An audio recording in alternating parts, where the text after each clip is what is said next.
बुलेटिनची सुरुवात करूया महत्त्वाच्या बातमीनं। मराठा आंदोलकांबाबत आज पुन्हा सुनावणी होणार आहे। आज दुपारी 3 वाजता हायकोर्टात सुनावणी होणार असल्याची माहिती। दुपारी 4 वाजेपर्यंत रस्ते मोकळे करण्याबाबत कालच्या सुनावणीबाबत कोर्टाचे सरकारला आदेश पाहायला मिळतात। आज होणाऱ्या सुनावणीमध्ये कोर्ट काय खरतर निर्णय घेणार याकडे सर्वांचे लक्ष आहे। मुंबई हायकोर्टाचा राज्य सरकारला आदेश आहे, दुपारी 4 वाजेपर्यंत रस्ते मोकळे करा। मुंबईत आंदोलक येत असतील तर प्रतिबंधक करा। आझाद मैदान व्यतिरिक्त कुठलेच आंदोलन नको, जेवणाचे ट्रक मुंबईत यायला नको याची काळजी घ्या। कोर्टाच्या आदेशांचं पूर्णपणे उल्लंघन केलं जाते। आंदोलनाला फक्त 1 दिवसाची परवानगी होती, बाहेरून येणाऱ्यांना वेशीवरच अडवा असे आदेश कोर्टाने दिले। गणेशोत्सवात वाहतूक कोंडी नको, यावर आज होणाऱ्या सुनावणीमध्ये कोर्ट नक्की काय निर्णय देतं याकडे लक्ष असेल।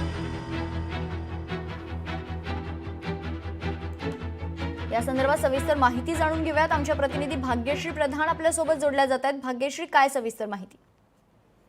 नक्कीच आपण बघतोय मेघना की ज्या पद्धतीने हे आंदोलक मुंबईत दाखल झाले त्यानंतर खरं तर मराठा आंदोलक जे आहेत ते शांततेने आंदोलन करतील अशी सगळ्यांचीच भूमिका होती। मात्र या मराठा आंदोलकांनी सगळे मुंबईचे रस्ते जाम करून ठेवलेले पाहायला मिळाले। हे आंदोलक आझाद मैदानाव्यतिरिक्त इतरत्र सगळीकडे धावताना पाहायला मिळत आहेत, रस्त्यामध्ये खेळताना पाहायला मिळत आहेत, रेल्वे स्टेशनवर प्लॅटफॉर्मला झोपताना पाहायला मिळत आहेत। इतकंच नव्हे तर रेल्वे अडवताना देखील पाहायला मिळत आहेत। आणि या सगळ्यानंतर काल एक सुनावणी पार पडली। खरं तर काल हॉलिडे बेंच बसवण्यात आला होता। न्यायमूर्ती गौतम अखंड आणि न्यायमूर्ती रवींद्र फुले यांचा हा बेंच होता। आणि या बेंचमध्ये आपण बघितलं की याचिकाकर्ते होते, जरांगेंचे वकील होते, सरकारी वकील होते। यावेळी याचिकाकर्त्यांबरोबर सरकारी वकील देखील सातत्याने ज्या पद्धतीने हुल्लडबाजी सुरू आहे त्या पद्धतीवर भाष्य करताना पाहायला मिळत होते। आम्ही 1 दिवसांची परवानगी दिलेली होती, मात्र यांनी प्रचंड गोंधळ घातलेला आहे। 1 दिवसाची परमिशन वाढवण्यात आलेली आहे। पोलीस देखील यांच्या हुल्लडबाजीवर जरांगेंना नोटीस बजावत आहेत, मात्र जरांगे ही नोटीस स्वीकारायला तयार नाहीत। अशा पद्धतीचं जे वक्तव्य होतं, अशा पद्धतीची जी बाजू होती ती न्यायालयासमोर मांडण्यात आली। त्याचबरोबर न्यायालयाच्या बाहेर देखील मोठा घेराव जो होता तो या आंदोलकांनी घातलेला होता। सुनावणी सुरू असताना सुद्धा मोठमोठ्याने घोषणा देण्यात येत होत्या। इतकंच नव्हे तर न्यायमूर्तींना न्यायालयात पोहोचण्यासाठी देखील मोठी कसरत करावी लागली होती। आणि या सगळ्यावर न्यायमूर्तींनी भाष्य केलेलं होतं। आज संध्याकाळी 4 वाजेपर्यंत रस्ते खाली करा अशा पद्धतीचे आदेश देखील काल दिलेले होते। आणि त्यानुसार संध्याकाळनंतर पोलिसांनी रस्ते खाली करण्यास सुरुवात केली, रस्ते स्वच्छ करण्यास महापालिकेने सुरुवात केली।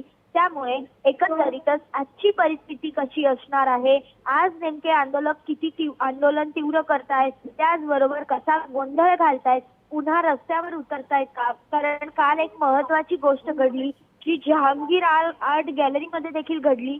जहांगीर आर्ट गॅलरी हे देशातलं सगळ्यात महत्वाचं कला दालन आहे आणि या कला दालनामध्ये देखील हे मराठा आंदोलक शिरले होते। तिथले पेंटिंग्स जे आहेत ते अत्यंत महाग असतात, अत्यंत कष्टाने कलाकारांनी बनवलेले असतात। हे पेंटिंग्स 35 कोटी रुपयांचे जवळपास होते। हे सगळे पेंटिंग्स त्या मराठा आंदोलकांनी खराब केले। ही जी लोक आली होती जहांगीर आर्ट गॅलरीमध्ये ती मध्य प्रदेश, यूपी, MP इथनं आलेली होती, ही काही मुंबईतली लोक नव्हती। त्यामुळे ह्या कलाकारांना देखील मोठा त्रास सहन करावा लागला। आणि हे सगळं सुरू असताना एकीकडे न्यायमूर्तींनी देखील याकडे लक्ष वेधलं। हे तुमचं शांततेत आंदोलन सुरू आहे का असे प्रश्न विचारण्यात आले न्यायमूर्तींकडनं। इतकंच नव्हे तर जे जरांगेंचे वकील होते ॲडव्होकेट श्रीराम पिंगळे हे व्हर्च्युअली म्हणजेच ऑनलाईन पद्धतीने हिअरिंग ऐकत होते, सुनावणी ऐकत होते।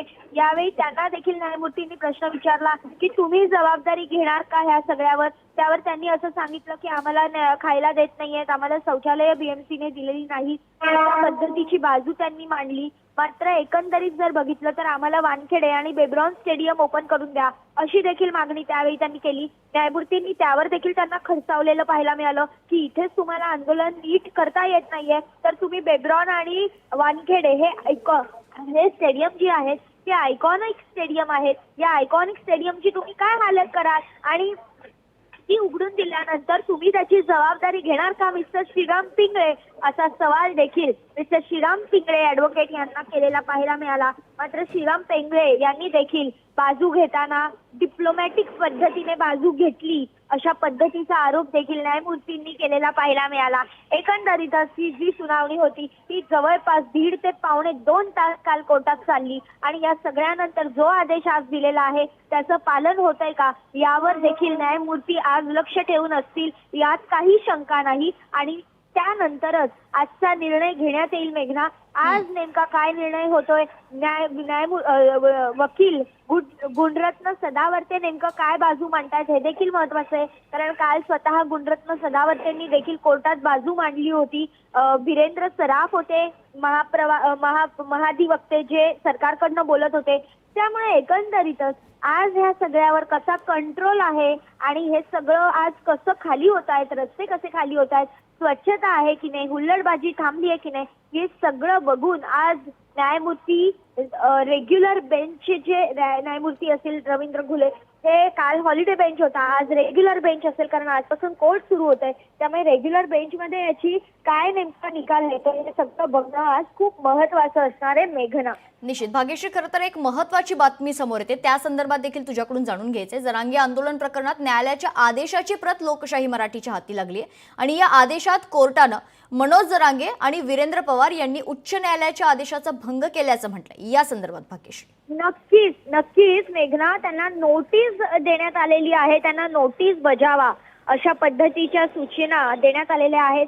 खर तर मी आता मेघना CST स्टेशनला पोहोचतीये आणि मी आत्ताही बघतीये की आत्ताही इकडे अक्षरशः जे आंदोलक करते आहेत ते अजूनही खाली झालेले नाहीत. त्यांनी अजूनही CST स्टेशनची पथारी जी आहे, जे प्लॅटफॉर्मला झोपणं जे आहे ते काही सोडलेलं पाहायला मिळत नाहीये.